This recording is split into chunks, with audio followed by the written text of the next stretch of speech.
Your partner says we need to talk and puts their phone down. Nothing has happened yet. No accusation, no raised voice, no information at all. And your stomach drops through the floor, your face goes hot, and some part of you is already braced for something you cannot name. 6 words, and your whole nervous system has left the building, or your manager sends a message that just says, "Got a minute?" And for the next 11 minutes, while you wait, you are 8 years old. That's the thing worth saying out loud. Not you feel anxious, you feel 8. There's a particular quality to it, a smallness, a sense of being in trouble, a certainty that you've done something wrong and are about to find out what. And when the conversation actually happens, and it turns out to be about the holiday schedule, the fear doesn't just switch off. It has to drain out of you, slowly, like water leaving a bath. If that's familiar, this has a name, and it isn't anxiety. Most people hear flashback and picture the movie version. A soldier, a loud noise, a vivid scene replaying behind the eyes. That's a visual flashback, and it's real, but it isn't the common one. In the 1990s, a therapist named Pete Walker, working with adults who grew up in chronically unsafe homes, described something his clients kept reporting that had no proper name. There was no picture, there was no memory, there was only the feeling, sudden, total, out of proportion, and unmistakably old.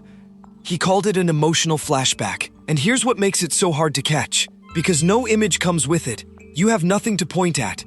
You don't think I'm remembering. You think, I am in danger right now. The past doesn't announce itself. It just arrives wearing today's clothes.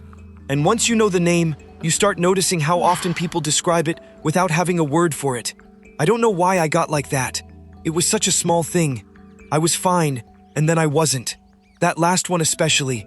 The suddenness is the signature. Ordinary worry builds. This drops. So let's be precise about the mechanism, because it's simpler than it sounds. Your brain stores memory in more than one place. The part that files away facts and timelines, what happened, when, in what order, is the hippocampus. The part that stores threat, the raw felt sense of, this is dangerous, is the amygdala. Under high stress, especially the long, low-grade kind a child lives inside for years, those two systems don't lay down memory equally well. The alarm gets recorded in high definition. The story around it does not. So years later, a matching cue arrives. A tone of voice, a certain silence, a door closing a particular way, and the alarm fires at full volume with no story attached.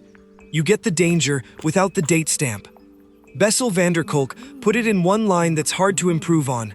The body keeps the score. And notice how little the cue has to be. It doesn't need to resemble the original event in any way a person would recognize. It only needs to share one small feature with it. A pitch, a pause, the particular way somebody exhales before they say your name. Your alarm system was never built for accuracy. It was built for speed. A system that waits to be sure is a system that finds out too late. And in a house where finding out too late had a cost, speed was the correct trade. That's the whole trick. It isn't that you're overreacting to today. It's that you're reacting, accurately, to something that already happened, with no way of knowing that's what you're doing. So what does it actually look like from inside a Tuesday? Someone is a little short with you, and you spend the rest of the day quietly convinced they're angry, running the exchange back, drafting messages you don't send. Nothing in the present moment justifies 6 hours of it. Something older is doing the arithmetic. Or you get a text that just says, "Call me," no context. And in the 90 seconds before you call, you have already been to a funeral, a hospital, and an argument in your head. That is not a personality trait. That is a nervous system that learned, early, that no context contact meant something was wrong. Or this one, you make an ordinary mistake at work, you send the file to the wrong person, and the wave of shame that hits you is completely out of scale with a wrong email. It isn't embarrassment, it's dread.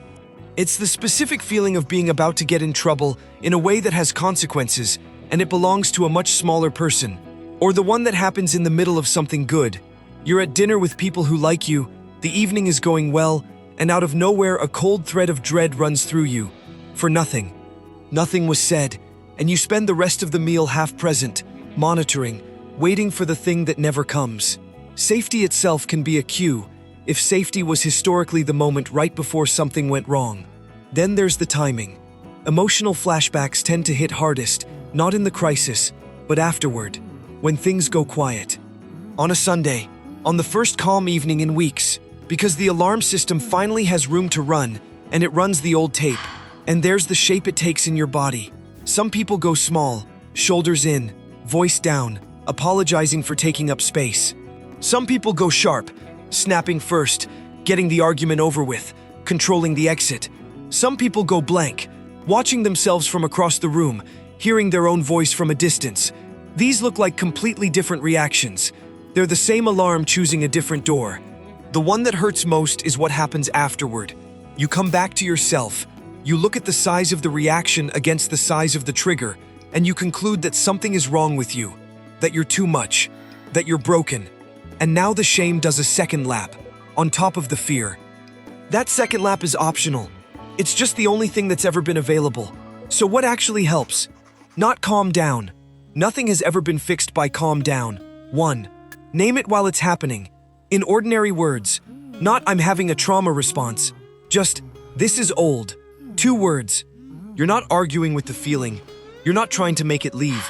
You're adding one piece of information the alarm doesn't have. A date. Even getting this right 30% of the time changes the experience. 2. Give your body the evidence, because your body is the one that's confused. Feet flat on the floor and find 3 things in the room that did not exist when you were 9. The mug, your keys, the window. This sounds far too simple to work, and it works because you aren't reasoning with the fear.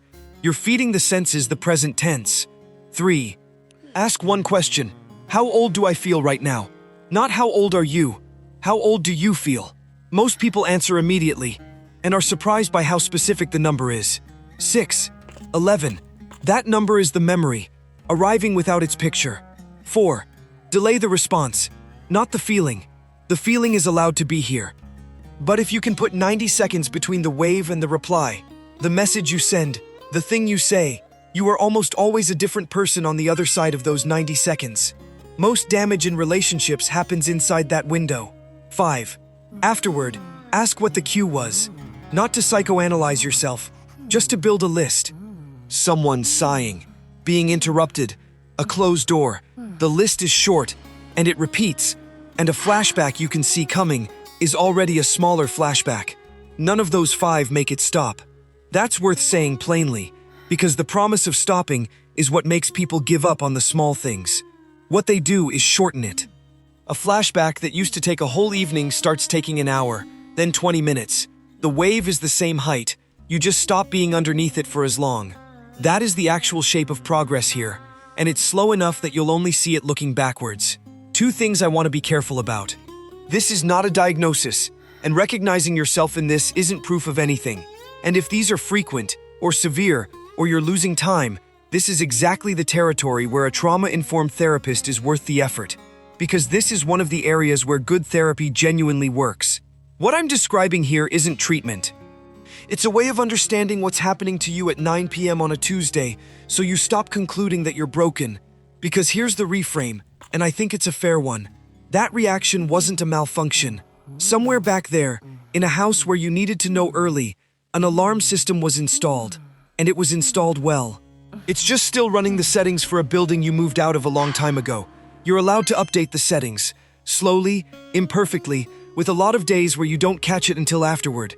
Catching it afterward still counts. That's how it starts.